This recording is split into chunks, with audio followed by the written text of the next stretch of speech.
Mas Umam, peta koalisi Pilpres 2024 dilanjutkan tidak untuk Pilgub DKI Jakarta? Bisa saja terjadi. Karena konteksnya begini, Pak. Kalau kita cermati ya, ini asbabul wurudnya di Undang-Undang nomor 10 tahun 2016 tentang pemilihan gubernur, bupati, wali kota dan sebagainya itu dulu ada ide untuk menggabungkan pilkada serentak sekitar 270-an daerah itu di tahun 2024 ini. Sebenarnya kan dihadirkan sebagai sebuah upaya untuk mendekatkan antara pilpres, pileg dengan pilkada. Intinya apa? Intinya adalah supaya kemudian koalisi yang terbentuk itu betul-betul kemudian bisa diturunkan. Jadi ini ada semangat, ada spirit untuk membentuk semacam koalisi permanen. Supaya kemudian fragmentasinya tidak kemana-mana. Nah oleh karena itu kalau misal kemudian itu bisa dilakukan, maka besar kemungkinan impact dari koalisi kemarin akan terbawa di pilkada. Terutama dalam konteks DKI Jakarta. Nah apa yang disampaikan oleh Mas Habib tadi, seolah kemudian mengkonfirmasi tadi. Ada beberapa keyword yang saya pikir itu sudah menjadi kode keras bagi masyarakat DKI Jakarta. Tadi ya, pertama, Gerindra sebagai partai penguasa ini, insya Allah katanya, akan siap mengusung calon dari luar partai Gerindra. Itu sudah kode keras.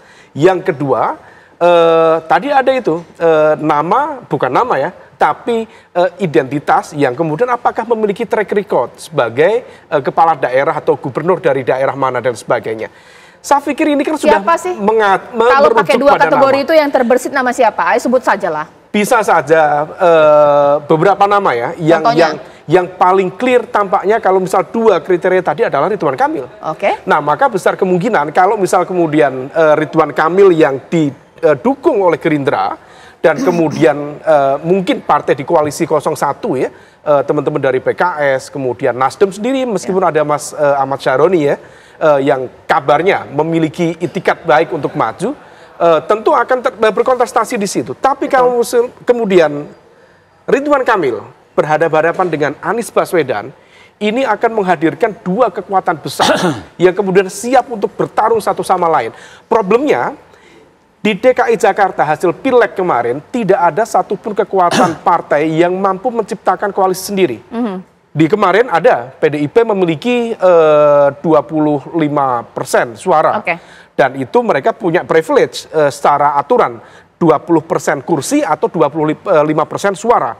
Nah kalau misal di sini sekarang tidak ada, PKS tertinggi 18 atau 19%, kemudian sekarang PDIP di angka sekitar ini hasil quick count di angka 16%, yang lain kemudian terpotong-potong di angka 9%, 6% dan sebagainya. Jadi PKS mungkin juga berkoalisi dengan Nasdem bahkan juga PKB begitu di Pilgub? Memungkinkan.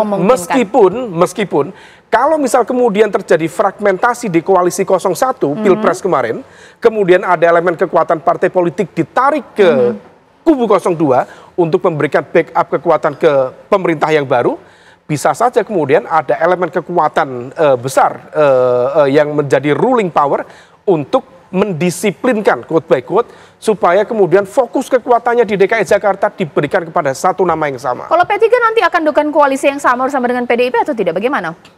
Saya tidak begitu yakin P3 akan melakukan itu. Karena tentu dalam konteks ini akan menggunakan insting atau kalkulasi ya, mana yang memiliki potensi kemenangan lebih besar. Dan dalam konteks ketokohan di DKI Jakarta relatif cukup tidak mudah untuk diprediksi. Kalau misal PDIP harus mengajukan nama sendiri, tentu nama itu harus betul-betul mengakar. Kalau misal tadi disebut Pak Ahok, rasa-rasanya Pak Ahok belum pada momentum ini. Beliau momentumnya sudah berlalu ya. Kalau misal kemudian ditarik lagi dalam konteks DKI Jakarta, saya pikir riak-riak kontroversi itu akan kembali menguat lagi. Nah oleh karena itu supaya kemudian tidak produktif, nama baru aja. Bu Risma misalnya, barangkali lebih cukup marketable. Atau, mohon maaf, Mas Ganjar misalnya. Bisa jadi kemudian ditarik ke DKI Jakarta untuk menjadi alternatif yang adu kekuatan luar biasa. Bang Rusli kayaknya mau menanggapi, silakan. Ya, P3 tadi kan menarik ini. Gerindra saja berpikirnya tidak mesti kader. Nah, tentu P3 juga begitu. Betul. Karena begini, bagi kita DKI ini kan barometernya Indonesia. Sekalipun akan ada ibu kota baru. Karena itu harus pemimpin yang kuat. Jadi popularitasnya kemudian jejak rekam, kemudian ini Jakarta ini kan Indonesia. Jadi bagi internasional melihat Indonesia itu ada di Jakarta. Karena itu P3 tentu akan melihat siapa calon-calon yang kuat yang bisa membawa Jakarta lebih baik masa depan. Kemudian kalau kader tentu P3 juga relatif gitu ya. Kita ingin melihat siapa sosok yang diusung oleh teman-teman partai lain. Soal koalisi ya tentu ini relatif juga. Bisa saja koalisi yang ada di Pilpres tapi bisa saja dinamis. Gitu. Mas Habib, karakteristik tadi disebut, langsung tersebut nama Ridwan Kamil dari Mas Umam. Itu artinya Gerindra berkoalisi dengan Golkar lagi di Pilgub? Ya, kami menyerap aspirasi, menyerap masukan termasuk dari Mas Umam ya sebagai akademisi ya. Mungkin beliau ada analisa yang bisa menjadi bahan kajian bagi kami. Tapi memang rapat resmi terkait hal tersebut belum dilakukan baik di level Partai Gerindra maupun level katakanlah kerjasama antar partai politik lah atau koalisi belum dibahas. Tapi itu pointer-pointernya adalah kita ini harus mempersiapkan sosok yang punya nama besar, benar-benar nih. Ini nggak main-main. Pilgub DKI ini pertaruhannya teramat besar ya. Buat ke depan ya maupun dalam jangka waktu yang dekat ini. Ya, jadi kembali lagi ya bahwa bagi kami yang penting kan Pak Prabowo ini kan presiden sekarang, sudah presiden.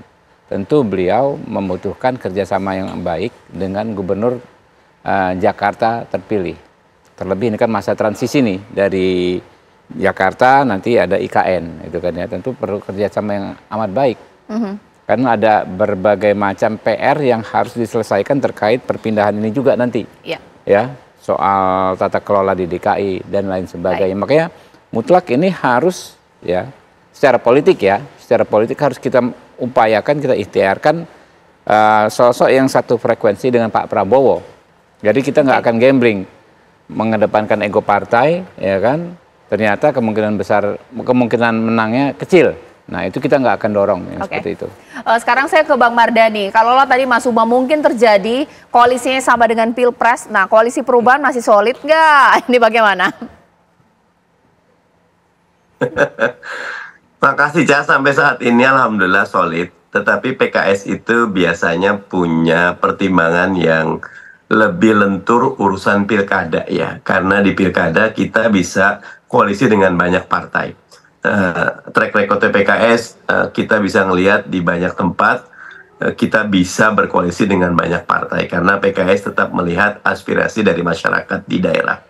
Yang perlu jadi perhatian mungkin beberapa hal ya. Pertama, ini revisi undang-undang pilkada sudah dijalankan di DPR Mas Umam ya. Ada rencana menarik ke bulan September 2024 tetapi bolanya ada di Pak Jokowi sekarang karena di DPR walaupun PKS menolak, tapi semua partai menyetujui pilkada maju dari November ke Desember. Jadi kalau ke September, kalau ke September bisa jadi gubernur DKI sudah ketahuan duluan tuh, itu loh, sebelum presiden dilantik. Ya yang kedua tentu saya setuju sama Habib. Salah satu problem besar bukan cuma di DKI tapi di Indonesia pekerjaan. Jadi kita perlu gubernur yang bisa betul-betul menyediakan pekerjaan. Mas Anies Baswedan sih punya banyak formula yang sudah terbukti berhasil ya. Dan terakhir tentu yang ketiga adalah konstelasi menjelang. Kadang-kadang yang muncul di awal itu cuma pemain hiburan. Jagoannya muncul di akhir. Jadi bisa jadi nanti dalam waktu yang menjelang hari H, menjelang hari pendaftaran, keluar nama-nama utamanya. Gitu Cak. Oke, Mas Umam boleh ditanggapi, benar tidak sih bahwa nama-nama yang sekarang muncul ini masih nama-nama penggembira, tapi kunciannya, kuda hitamnya ini masih ada. Siapa sih? Bisa jadi Ustadz Mardhani nih, kalau Ustadz Mardhani kita dukung rame-rame di sini. Kelar sudah ya pilkada ya, bagaimana? Kita dukung Jakarta Timur, mendukung Ustadz Mardhani. Iya, Mas Umam. Bisa saja Mbak, bisa saja ini masih nama-nama yang sifatnya figuran, tapi rasa-rasanya figuran itu tidak akan bermain lama. Ini akan percepat karena bagaimanapun juga momentumnya juga sangat terbatas. per hari ini semua elemen kekuatan politik akan fokus dalam konteks dalam jangka dekat tentu rekapitulasi. Tapi pasca rekapitulasi yang mereka pikirkan adalah positioning mereka. Apakah berada dalam kekuasaan ataukah di luar kekuasaan? Apakah siap dengan konsekuensi atau tidak? Setelah itu kemudian masuk dalam konteks sebaran kekuatan-kekuatan pilkada. Jumlahnya sangat spektakuler.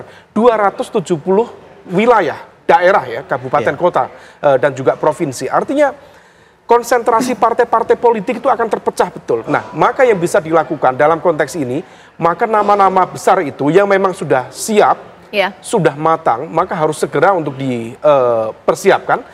Kemudian soliditas partai, termasuk juga infrastruktur pemenangan harus betul-betul dijalankan. Karena kalau misal tidak, tentu akan ada kuda hitam yang siap nyalip. Nah, oleh karena itu tadi yang disampaikan oleh Bang Habib, ini bukan mainan, maka ini nama-nama besar yang siap berkontestasi serius, bukan sekedar figuran.